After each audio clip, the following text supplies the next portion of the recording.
Saur Sepuh dalam kisah Darah dan Air Mata Tertumpah di Bubat. Cerita rangkuman dari Banjir Darah di Bubat karya Niki Kosasi.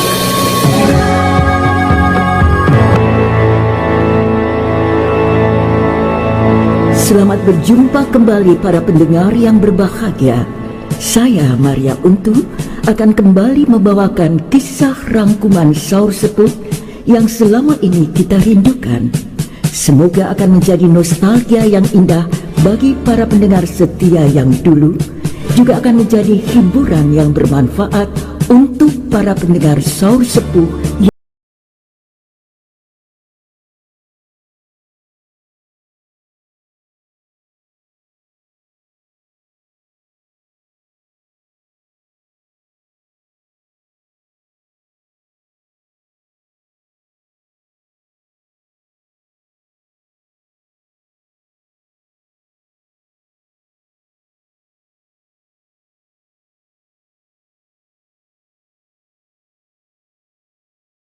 Balerung istana telah berkumpul para pejabat dan para bangsawan kerajaan Majapahit. Mereka berkumpul untuk membuat persiapan rencana pernikahan Sang Prabu Hayam Wuruk dengan Putri Dyah Ayu Pitaloka, putri dari kerajaan Sunda Galuh. Sementara di luar balerung istana, penjagaan diperketat.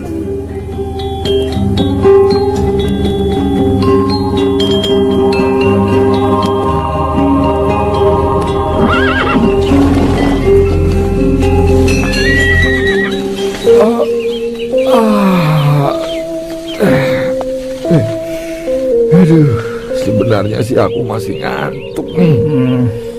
Semalam habis ronda, tapi aku ditugaskan oleh Kepala Regu 3 pasukan Bayangkara untuk menggantikan jadwal tugasnya Kang Mas Keling yang berangkat ke Bali. Hah? Aduh. Kang Mas Keling ke Bali? Ngapain, Kang? Mengawal Dharmayaksa dari Bali ke sini. Oh, untuk persiapan pernikahan Sang Prabu dengan putri dari seberang lautan.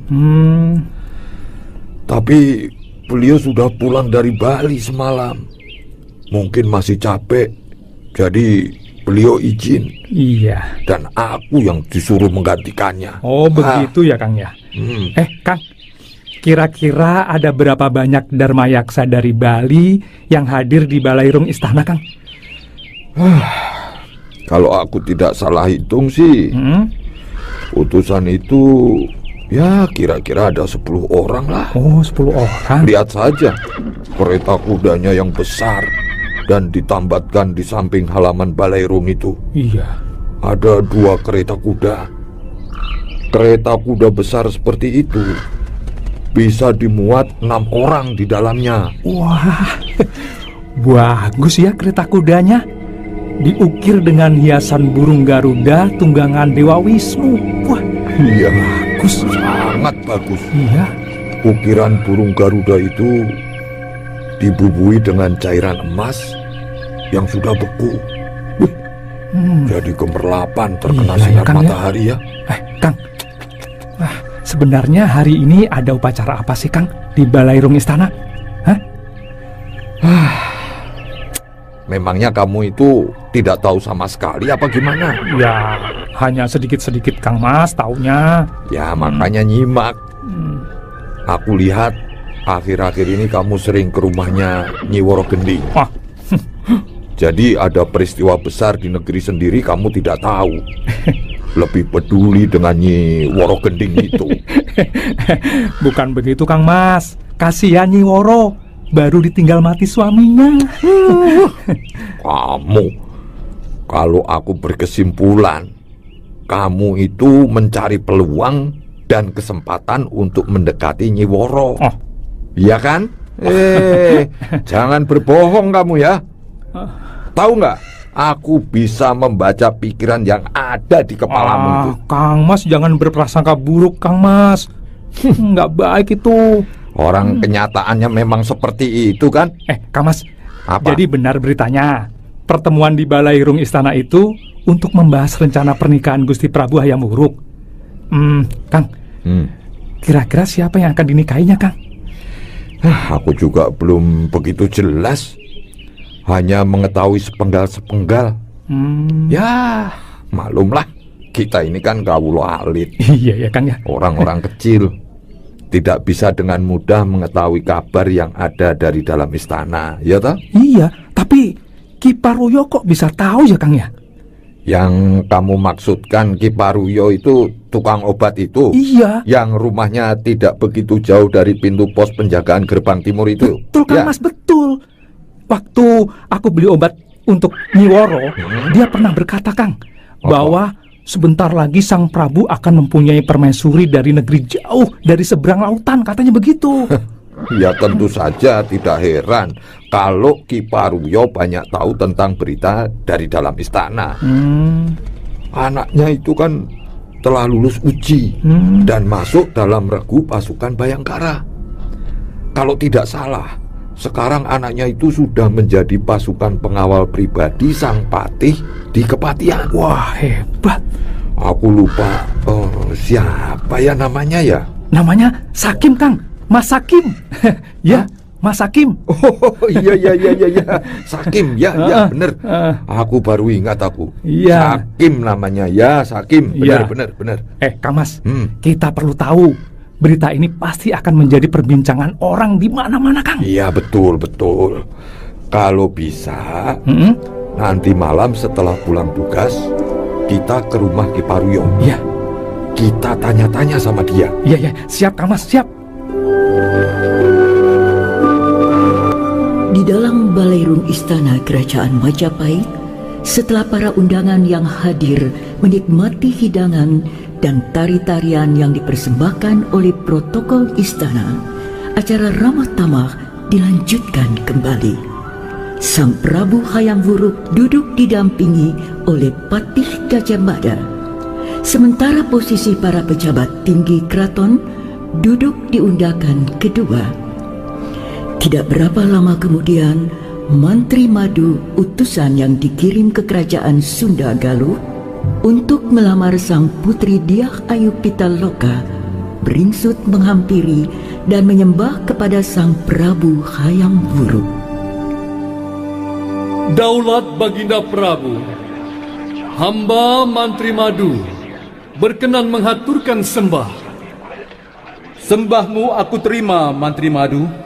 Silahkan lanjutkan pelaporanmu mengenai kedatanganmu ke Tanah Sunda, agar didengar oleh seluruh undangan yang hadir di Balairung ini.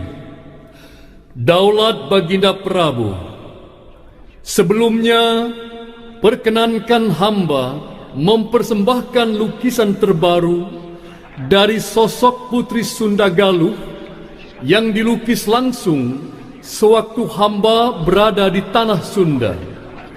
Lukisan ini dibuat oleh seniman lukis ternama di Tanah Sunda, Sungging Prabangkara. Mantri Madu bertepuk tangan 2 kali. Maka datanglah 2 orang pengawal yang membawa segulung kain tebal putih. Kemudian Mantri Madu membentangkan kain lukisan itu kepada Sang Prabu Hayam Wuruk. Sang Prabu terpesona dengan kecantikan paras putri Sunda Galuh yang terdapat dalam lukisan itu. Setelah Sang Prabu puas melihatnya, Mantri Madu segera membentangkan lukisan itu ke segenap penjuru ruangan Balairung, sehingga ruangan itu menjadi agak riuh dengan decak kagum para undangan melihat kecantikan paras putri Sunda Galuh yang terdapat pada lukisan itu. Cantik sekali. Luar biasa kecantikannya.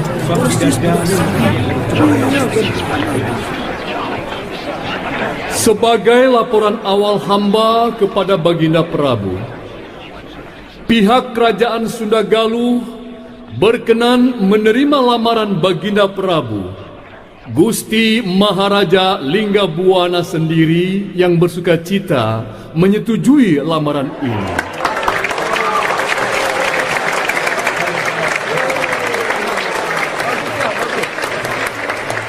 Jika hamba tidak salah perhitungan, kemungkinan besar rombongan kerajaan Sunda Galuh berangkat berlayar menuju Majapahit hari ini. Gusti Maharaja Sunda Galuh sendiri yang berucap bahwa beliau akan berangkat menuju Majapahit 10 hari setelah hamba meninggalkan tanah Sunda.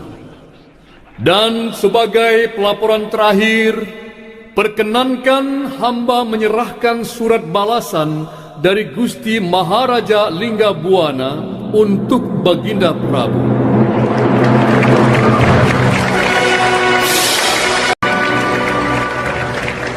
Salam sejahtera untuk kita semua. Para hadirin yang aku hormati, Paman Patih Gajah Mada, para ketua pasukan, para penasehat kerajaan, para tetua agama, dan semua yang telah hadir dalam pertemuan ini. Setelah kita bersama mendengarkan pelaporan dari Mantri Madu yang telah berkunjung ke tanah Sunda, bahwa Maharaja Linggabuana menerima pinangan pihak kerajaan Majapahit, maka aku sebagai Raja Majapahit menyerukan agar kita segera mempersiapkan penyambutan untuk tamu kita dari negeri Sunda Galuh, yang kemungkinan besar beberapa hari lagi akan tiba di Majapahit. Untuk itu, semua urusan keluarga Majapahit dan keluarga kerajaan Sunda Galuh aku serahkan sepenuhnya kepada Paman Patih Gajah Mada agar pelaksanaan hari pernikahan nanti dapat berjalan dengan baik.